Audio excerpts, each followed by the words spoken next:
Bonjour à tous, j'espère que vous allez bien. Donc aujourd'hui, vidéo sous le thème du matériel plutôt que de l'affûtage. On me pose souvent la question sur le matériel que j'utilise et pourquoi ce choix. Donc je me suis dit, autant faire une vidéo dessus, ça sera plus simple. Donc le matériel que je vais vous présenter, c'est celui que j'utilise, celui que j'ai choisi, ce qui ne veut pas dire que c'est le meilleur, mais c'est celui qui me convient. Et c'est l'important, il faut que vous ayez un matériel qui vous convienne et ça vous le saurez en l'utilisant ou effectivement en écoutant certaines reviews sur internet ou avis. Donc la première chose qu'il vous faut, c'est un support plat. Donc moi j'utilise une table de cuisine, tout ce qui est plus standard, qui ne craint pas les éclaboussures d'eau et qui est à la bonne hauteur. C'est important que vous ayez une bonne assise parce que potentiellement vous allez passer un certain temps, surtout quand vous êtes en phase d'apprentissage. Donc, une chose aussi à dire, c'est que dans cette vidéo, je ne fais pas de promotion pour une marque plutôt qu'une autre. Encore une fois, c'est du matériel que j'ai testé, qui m'a convenu et du coup que j'ai gardé. Une fois que vous avez votre table et que vous êtes assis, la première chose que moi je fais, c'est que je mets un chiffon sur cette table. Donc un chiffon de cuisine, tout ce qui est de plus standard, si possible pas trop glissant, parce qu'il va nous servir à la fois d'antidérapant, je vais vous montrer après pourquoi, mais aussi pour éviter que l'eau aille trop sur la table, et aussi afin d'essuyer votre lame de rasoir entre chaque pierre différente. Donc je garde toujours un petit bout de chiffon qui dépasse sur le côté de la table pour m'essuyer les mains et pour essuyer la lame. Et les pierres aussi entre temps. Ensuite, je pose dessus un plateau. Pareil, un plateau de cuisine, tout ce qu'il y a de plus standard, assez large, parce que vous devez pouvoir faire quand même des bons mouvements. Ce plateau va vous permettre de ne pas avoir de l'eau partout. Ça va contenir l'eau et du coup ensuite c'est beaucoup plus simple pour le nettoyage. Je suis quand même assez méticuleux de ce côté-là, du coup ça m'embêterait de mettre de l'eau de partout. Et du coup, le plateau ne va pas bouger quand vous aurez le chiffon bien positionné en dessous. Si vous mettez un plateau sur un support lisse, ça va bouger. L'autre accessoire primordial, c'est le support pour les pierres. Donc ce support pour les pierres, c'est un support qu'on peut trouver sur toutes les places de marché ou sur le net pour environ 15 €. C'est vraiment un accessoire qu'il faut avoir, il s'adapte à toutes les pierres, vous pouvez régler la taille et c'est lui aussi antidérapant. Donc là vous voyez ça tombe parfait parce que le support rentre parfaitement dans le plateau et l'empêche de bouger. Donc une fois que vous l'avez réglé, vous positionnez votre pierre dessus, vous la serrez bien afin que la pierre ne bouge pas et vous êtes prêt à partir. Ce support est pas mal parce qu'il y a aussi un tampon au milieu, support, qui permet que la pierre n'ait pas d'appui au milieu et potentiellement se casse si elle est trop fine. Ensuite, une des premières pierres que j'ai achetées, on appelle ça une pierre mais c'est pas vraiment une pierre, c'est une diamantée. Donc en l'occurrence ici, une Natoma 400. Donc cette pierre va vous servir non seulement à aplanir vos pierres, qu'elles soient synthétiques ou naturelles. Il faut savoir que la plupart des pierres que vous achetez, elles ne sont jamais vraiment plates. Donc vous aurez besoin de cette pierre pour vous assurer qu'elle soit bien plate. J'ai fait une vidéo dessus pour vous montrer comment aplanir vos pierres. Mais aussi, pour certaines lames de rasoir qui sont trop abîmées, ça vous permettra de les rattraper. Cette pierre, la Toma, vous la trouvez sur le net aux alentours de 90 €. Des fois un petit peu moins cher, des fois un petit peu plus cher, mais c'est la moyenne, 90 €. Vous pouvez prendre une 400, mais vous pouvez aussi prendre une 600 ou une 800, ça fera l'affaire. La 400 est quand même assez agressive. Ça serait à refaire, j'aurais sûrement pris une 600 à la place. Néanmoins, ça fait très bien le job. Il faut juste pas appuyer trop si vous refaites un rasoir dessus, de peur de trop poncer votre lame. Mais ça reste une très bonne pierre. Et de plus, une fois que la partie diamantée est usée, sur les Atoma, vous pouvez remplacer juste ce film diamanté qui vous coûte moins cher, je crois qu'on est autour d'une cinquantaine d'euros, à la place de racheter la pierre au complet. Donc ça c'est un premier bon début. Une fois que donc vous avez acheté cette pierre Atoma ou une autre marque, il n'y a pas que l'Atoma qui fait des pierres diamantées, il va vous falloir acheter d'autres pierres. Donc une des autres pierres pour moi qui est primordiale est celle qui va vous permettre de faire un biseau. Du coup, une fois que vous avez votre lame il faut vous créer un biseau, si votre biseau n'est pas encore fait. Ça sera la Shapton 1000. Donc encore une fois, c'est une pierre que j'ai choisie. Il y a plusieurs types de pierres à ce grain-là. Vous avez aussi du Naniva qui fait très bien l'affaire. Et donc la Shapton 1000, vous la trouvez en moyenne à une soixantaine d'euros. Et donc c'est une pierre qui est parfaite pour vraiment créer votre biseau. C'est une pierre qui est vraiment très, très juste et qui fonctionne très bien. Néanmoins, du fait de son grit, c'est une pierre qui est quand même assez molle et du coup il faudra penser à la planir assez souvent. Souvent, moi je vais plutôt utiliser mon atoma dessus, on va dire une fois tous les 3 rasoirs, pour m'assurer qu'elle soit vraiment plate. Tout dépend aussi de la session que vous avez eue avec.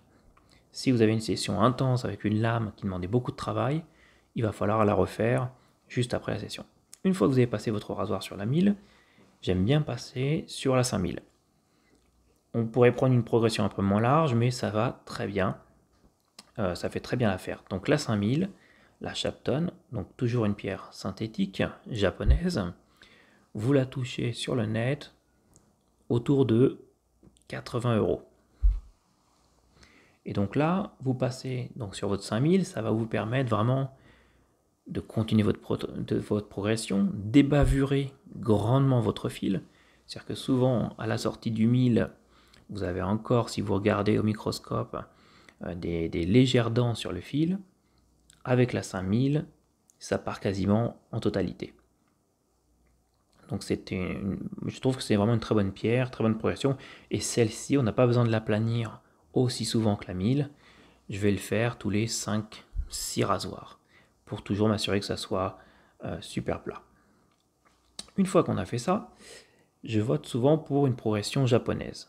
Et donc moi j'aime bien les pierres naturelles japonaises, ce qu'on appelle les jinates. Et en l'occurrence, celle que j'utilise actuellement, c'est une Nakayama. Donc c'est une pierre qui date, je crois, de 1970. Et alors là, dans les jinates, on a vraiment tout budget. Ça va de 100 euros la pierre à plus de 2500, 3000 euros la pierre. Ça peut aller très cher, vraiment à des prix exorbitants. Ce qui va faire la différence de prix, ça va être bien sûr la qualité de la pierre, mais aussi la rareté de la pierre. Si elle est ancienne et qu'elle provient d'une mine qui ne produit plus et qu'elle est reconnue, ça peut monter très très haut. Cette pierre m'a coûté aux alentours de 500 euros, ce qui est déjà un bon budget. Après, je m'attendais aussi à avoir une pierre d'une bonne taille, et c'était le cas. Et d'une forme aussi pratique, parce qu'il y a pas mal de pierres naturelles qui ne sont pas forcément très pratiques à manier. Donc après voilà, moi je suis parti sur une pierre naturelle japonaise, on aurait pu partir sur du synthétique, et je vais en parler juste après, car c'était pas non plus avec une pierre naturelle japonaise que j'ai commencé au départ. Néanmoins, c'est une pierre que j'affectionne tout particulièrement. Elle fonctionne superbement bien. Elle est super dure. Et du coup, j'ai pas besoin de la planir vraiment souvent. Peut-être tous les 10-12 rasoirs. Et encore, c'est pas forcément non plus nécessaire. Ensuite, une fois que vous avez votre pierre naturelle japonaise, qui est votre pierre de base, il vous faut des pierres de boue. Les pierres naturelles japonaises fonctionnent avec des pierres de boue, et c'est ce qui vous donne les différents grits. Donc là, on s'était arrêté à la 5000. On ne va pas pouvoir poser le rasoir dessus, sur cette pierre japonaise, sans une pierre de boue. Donc, on va commencer avec une pierre de boue qui va être l'Asano Nagura Tenju. Donc la Tenju vous donne un grit avec sa boue aux alentours de 7000. Donc ce qui fait une bonne progression après la Shapton 5000. Donc l'avantage des pierres à boue, c'est que ça va vous effacer rapidement et de façon très homogène les marques faites sur votre lame par les pierres synthétiques. Et donc, une fois que vous avez construit votre boue sur votre pierre avec votre Mejiro, vous allez passer votre rasoir dessus, vous allez observer le fil, il va falloir passer sur la pierre de boue supérieure. Et donc, la pierre de boue supérieure après la Tenju, c'est l'Asano Nagura Mejiro. Donc la Mejiro va nous fournir une boue aux alentours de 8-9K. Donc pourquoi je dis 8-9 000 et non pas un grid précis? Parce que nous sommes sur des pierres naturelles japonaises qui n'ont pas de grid précis. Deux pierres identiques pourraient vous avoir potentiellement deux grids légèrement différents. L'essentiel, c'est d'avoir une progression constante et dans le bon sens. Ensuite, après la Mejiro, moi j'aime bien passer sur une autre Asano Nagura, qui est la dernière dans la lignée, qui est la Koma. Donc la Koma, la plus dure des Asano, va vous donner une boue aux alentours de 10K, donc 10 000. Donc cette pierre est vraiment très dure, on va monter une boue qui va être très fine, et donc à partir de là, on pourrait s'arrêter là, et on peut se raser avec ça après avoir passé le strop sur votre rasoir. Mais idéalement, ce qu'on aime bien faire, c'est passer avec une Tomonagura. Donc la Tomonagura, c'est une pierre qui a un grit et une dureté plus ou moins similaires à votre pierre de base. Ça vous permettra d'avoir la boue ultime au niveau finesse. Et du coup, avec mon set actuel, on est autour de 15K. Donc on aura une finition à 15 000 et c'est une pierre qui coûte dans les 50 euros. En ce qui concerne les Nagura, les Asano, ça va de 50 euros à 120-150 euros. Tout dépend de la taille et de la dureté. Donc, une autre option, et j'ai commencé par là avant de passer sur une pierre naturelle japonaise, c'était de partir sur une progression synthétique. Donc là, vous le voyez, donc on a toujours notre Atoma si besoin, mais ce n'est pas forcément nécessaire tout le temps. Ensuite, on a notre Shapton 1000 pour faire le biseau. On a la 5000 pour ébavurer et continuer dans la progression. Et ensuite, si on n'a pas de pierre naturelle japonaise, on peut partir sur une progression synthétique qui fait aussi pas mal le job et qui est beaucoup plus progressive et stable. Et donc partir sur une Shapton 8000, donc la boîte verte, et ensuite une Shapton 12000. Quand on part sur une progression synthétique, on va avoir besoin, pour avoir une finesse parfaite au niveau de la finition, d'utiliser de la pâte chromium verte. Et ensuite, bien sûr, votre strop. Donc, j'ai commencé comme ça, c'était pas mal. Néanmoins, je trouvais cette progression un petit peu trop agressive à mon goût. La pierre naturelle japonaise, selon moi, apporte une douceur qui est très dure d'égaler avec des pierres synthétiques. Donc, ce qui ne veut pas dire que ça ne marchera pas. Et surtout, ce qui est important, c'est que le budget au total est souvent moins élevé avec des pierres synthétiques qu'avec des pierres naturelles de bonne qualité. Néanmoins, ça dépend aussi de certaines pierres. Certaines pierres comme les japonaises peuvent être très coûteuses. D'autres pierres, naturelles aussi, peuvent coûter beaucoup moins cher. Mais bon, encore une fois, c'est un choix très personnel. Choisissez ce qui vous convient le mieux. Un des accessoires qui selon moi est essentiel, et ça peut porter à débat, c'est un scotch d'électricien et un ciseau pour le couper. Donc le scotch d'électricien me sert à protéger le dos des coupe-choux que je restaure dans 90-95% des cas. J'aime vraiment bien protéger les dos des rasoirs afin de ne pas les endommager, que ce soit même de les rayer ou de les raboter légèrement. Après, certaines personnes n'en utilisent pas, chacun son choix là-dessus. C'est vraiment un choix très personnel. Les seuls moments, moi, où je n'ai pas utilisé de scotch, ça va être soit si la lame a été trop raccourcie, et du coup le scotch va influencer de trop sur l'angle, ou si le rasoir a été créé neuf sans scotch, qu'il a une lame très dure, et que il n'est pas nécessaire d'en mettre et de reprendre le fil de zéro. Un autre accessoire qui pour moi est indispensable, c'est le feutre. Un feutre de couleur comme vous voulez. Les feutres indélébiles noirs fonctionnent très bien. Ces feutres vous permettent de faire un trait légèrement et en faisant attention à ne pas couper le feutre sur le fil du rasoir, ce qui ensuite va vous permettre de voir si votre lame a une géométrie en bonne et due forme. Le feutre, quand vous allez passer votre lame sur la pierre, devrait s'enlever de façon uniforme. Si ce n'est pas le cas, cela signifie que votre lame, ou votre pierre, possible aussi, n'est pas droite. Donc vraiment, c'est un accessoire que j'utilise à chaque restauration. Donc bon à avoir avec soi. Bien évidemment, vous avez besoin d'eau. Les pierres d'affûtage que l'on utilise fonctionnent avec de l'eau. Que ce soit les Shapton ou les Ginat dans mon setup, n'ont pas besoin de beaucoup d'eau. Néanmoins, vous avez besoin d'un petit pot d'eau à côté pour pouvoir les humidifier régulièrement. Un autre accessoire qui pour moi est essentiel, encore une fois ça peut porter à débat, c'est le microscope. Le microscope me sert de voir au plus près l'état de mon fil, que ce soit l'état d'origine, avant que je commence à restaurer un rasoir, ou les progressions. Ça me permet de voir si je suis dans la route pour pouvoir faire une bonne progression ou si je fais fausse route. Certaines personnes préfèrent utiliser des loupes, très bien, si ça leur convient. J'ai eu une loupe dans le passé. Le microscope nous permet quand même d'avoir un résultat plus avancé et surtout plus précis.